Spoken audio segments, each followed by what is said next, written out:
Kenapa hari ni mereka kempen, mereka nak install balik Haikal Sulaiman itu? Sebenarnya tak penting pun, mereka boleh je install tempat lain kalau mereka nak buat sungguh pun. Tapi kenapa mereka nak? Yang pertamanya, tujuan asalnya adalah nak merobohkan Masjid Al-Aqsa. Dan usaha itu berterusan daripada dulu sampai hari ni lah. Dalam Baitul Maqdis, dia kota yang dihuni oleh 3 agama. Islam, kita percaya banyak kelahiran Nabi kat situ. Kristian, mereka percaya Nabi Isa lahir kat situ.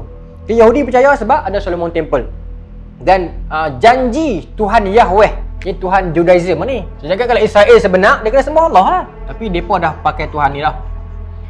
Janji Tuhan Yahweh yang akan menurunkan law dekat Solomon Temple, Haikal Sulaiman, yang akan memerintah dunia daripada situ, mengulang kembali zaman keemasan Bani Israel. Ini kepercayaan Rabai lama. Apa yang Zionis buat untuk mengelirukan geng dia sendiri, Yahudi ini? Maka bertebaranlah Yahudi seluruh dunia kan. Selepas tu kan, kena lepas Umar masuk, Umar bagi buka pintu, semua orang ke Yahudi boleh masuk. Lepas tu dia main zaman-zaman sesudah itu, main Salahuddin Al-Ayyubi, main zaman The Knight Templar, semua tu dia pecah lagi lah. Akhirnya Yahudi terbuang.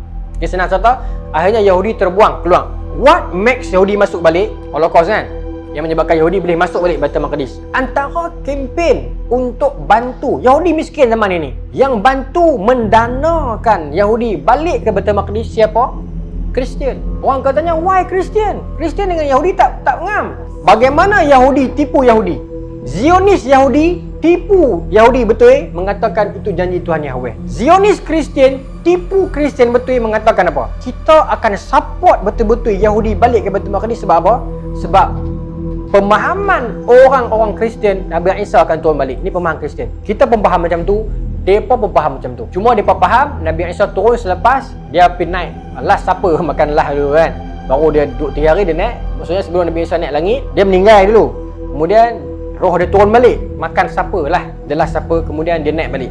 Orang Islam faham wama qatalu wama salabu walakin syubbiha lahu kan. Dia tak dibunuh, dia tak disalib, Allah Taala tukar muka dia. Menurut pemahaman orang Kristian, Nabi Isa akan turun balik dekat Baitul Maqdis, akan merintah Baitul Maqdis, dan mudah untuk Nabi Isa bunuh orang Yahudi.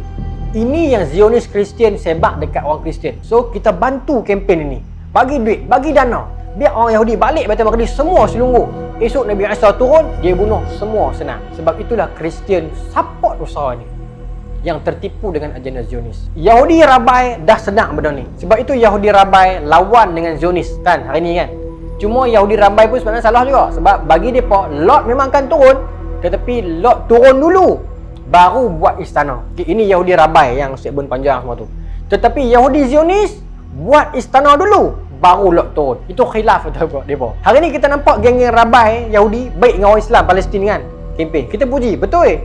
Tetapi di dalam itu ada deception mereka, ada agenda mereka. Walan tarda ankal yahud, mereka takkan reda. Kita boleh berpakat untuk demonstrasi sama-sama, tapi untuk kita kata Yahudi Rabai ni baik, no. Agenda dia, kenapa dia sokong Islam ketika ni? Sebab bagi dia Zionis bid'ah, nak buat istana dulu. Sedangkan menurut Old Testament, lah turun dulu baru buat istana. Dia marah kat kawan dia pasal bid'ah. Tapi sepahaman dengan Islam ketika ni, kita akan bersatu dengan dia, tapi nanti kita akan berpecah balik. Kalau kita tak mengkaji sejarah, kita akan ditipu lagi ya. Menurut kepercayaan mereka, tanah tu memang untuk mereka. Tengok Genesis 13, 15. Ayat ini menjelaskan yang mereka ini dapat tanah itu. Tetapi seorang profesor Yahudi, Dr. Alfred, dia pakar tafsir ayat Yahudi. Dia kata sebenarnya ayat ini bukan turun untuk orang Yahudi. Ayat ini turun untuk orang Islam, dia kata. Sebab ayat ini, asbab bunuzul dia turun ketika mana Nabi Allah Ibrahim mengkhatankan anak dia. Maka turun ayat ini, kata, oleh itu kami serahkan semua bumi Palestin ini untuk ya Tosik, keturunan benih. So orang-orang Yahudi kata kami ya. Sedangkan yang dikhatankan ketika itu siapa? Nabi Ismail. Sebab Nabi Ismail lagi tua daripada Nabi Ishak. Walaupun Nabi Ismail anak bini kedua, tetapi dia lagi tua kan. So ketika mana itu Nabi Ishak pun belum ada. So doesn't make sense, kata Dr. Alfred, keturunan Ishak, dia keturunan Ismail. So bila jurai Ismail bawa kepada Nabi Muhammad dan menyuruh kepada agama Islam lah hari ni. So Palestin itu diwarisi kepada agama Islam. Dia yang kata, dia orang Yahudi, tetapi dia berpijak atas kebenaran lah. Tapi Genesis ni whole story contoh pasal itulah. Okay? Dia akan contoh pasal sempadan Israel Raya Sungai Euphrates dengan Sungai Nil. Furat di Iraq, Nil di Mesir. Betul orang kata Mesir zaman Hosni Mubarak sia-sia je tolong Israel. Akhirnya Mesir pun akan kena. Macam Saudi penat je tolong mereka, dia pun akan kena. Pasal part of Saudi masuk dalam Israel Raya. Dalam Bible sebut, dalam Old Testament sebut. Okey, sempadan dia. Okey? Kita boleh buka di internet, type Israel Raya, tengok peta dia bertahap mana. Orang Yahudi depa nak buat tak Solomon Temple? Depa akan buat. Sebab bagi depa selagi tak ada tahta, selagi itu Dajjal tak boleh keluar. Lot tak boleh keluar untuk tadbir. Jadi sekarang macam mana flow dah Ustaz? Sekarang ke arah itu dah ada. Okey, daripada Britain naik ke Amerika, sekarang ekonomi Amerika pun nampak start naik, start turun. Kalau Dajjal akan keluar, dia tak akan keluar dengan satu watak yang orang meluat. Dajjal dia akan keluar dengan watak yang orang suka kat dia. Smart guy, handsome, yang tak tahulah. Okay? Dia tak akan keluar macam Trump yang jadi kadang-kadang mabuk, kadang-kadang gila, menari seorang-seorang. Tak tahulah siapa.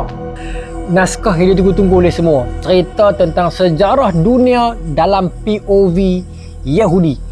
Dalam ni saya cerita ikut timeline konsep Al-Furqanatain.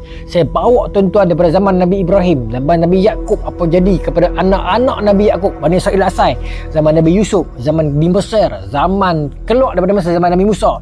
Zaman Nabi Musa tu kita cerita daripada Laut Merah terbelah, cerita pasal Bukit Tursina, cerita pasal Taurat, cerita pasal Samiri, cerita pasal selepas zaman Nabi Musa, cerita Nabi Yosua bin Nun, cerita pasal Jalut, Talut, Nabi Daud, kerajaan Nabi Sulaiman. Selepas Nabi Sulaiman terpisah, meninggal, wujud dua kerajaan selepas Nabi Sulaiman. Mai zaman Mesopotamia mai serang, Nebuchadnezzar, zaman Cyrus the Great Parsi, zaman Rom, Pompey. Satu demi satu kerajaan masuk memerintah Baitul Maqdis. Yahudi terusir masuk. Zaman bagaimana Yahudi dan Kristian tu terpecah dua. Tuan-tuan masih tertanya selama ni kan, Yahudi dan Kristian tu kan Bani Israel, macam mana terpecah dua? Dalam ni ada cerita dia. Saya susun satu-satu akar dia agar tuan-tuan faham. Oh, lagu ni patut berpecah, berpisah, bercantum, bertemu sampai melewati zaman satu demi satu kurun daripada sebelum Masihi sampai satu Masihi, sampai kurun ke-6 lahirnya Rasulullah Nabi Muhammad. Apa Yahudi buat? Zaman Yahudi dekat Madinah, Qainuqa, Quraizah, Khaybar, pengusiran. Zaman Yahudi, zaman Sayyidina Abu Bakar, Umar, Osman, Ali, Khulafaur Rasyidin. Zaman Yahudi dekat Bani Umayyah, apa jadi dekat dia? Abbasiyah maju, Baghdad. Yahudi buat apa? Perkembangan Andalusia hebat dalam keilmuan. Yahudi jadi apa? Khazanah mereka. Apa cerita khazanah yang ditemui dekat Kahirah, sebuah bilik gelap rahsia yang ditemui dalam tahun 1896. Dokumen-dokumen, puluhan ribu dokumen tentang sejarah catatan bisnes Yahudi pada zaman silam ditemukan, dan dalam buku ini ada cerita dia. Dan kita sambung sampai pembantaian Yahudi satu demi satu dekat Eropah, daripada Perancis, Jerman, England, Poland. Apa kaitan Yahudi dengan Black Death? Apa cerita Yahudi menumpang hidup dekat Uthmaniyah? Dan ada cerita tokoh-tokoh Yahudi macam Musa Maimun, macam Huzail bin Syafud yang terkenal dalam sejarah dunia. Kemudian cerita bagaimana Yahudi ni satu demi satu fasa depa ni berlindung dengan Uthmaniyah, depa ni ikut Nabi palsu. Bagaimana terbentuknya Yahudi Dewan Namah atau Yahudi Dewan Meh yang mengelahirkan Atartu? Adakah orang yang sama? Adakah ada berlainan? Kemudian Yahudi pakatan mereka dengan orang-orang putih macam Balfour. Apa cerita Hazel sebenarnya? Dia ni Yahudi betul ke? Yahudi menyamak ke? Ke mana? Khazar. Apa sebenarnya Khazar itu? Segala-galanya timeline Yahudi daripada sebelum Masihi sampailah berakhir dengan tahun 1947 masuknya Yahudi ke Palestin.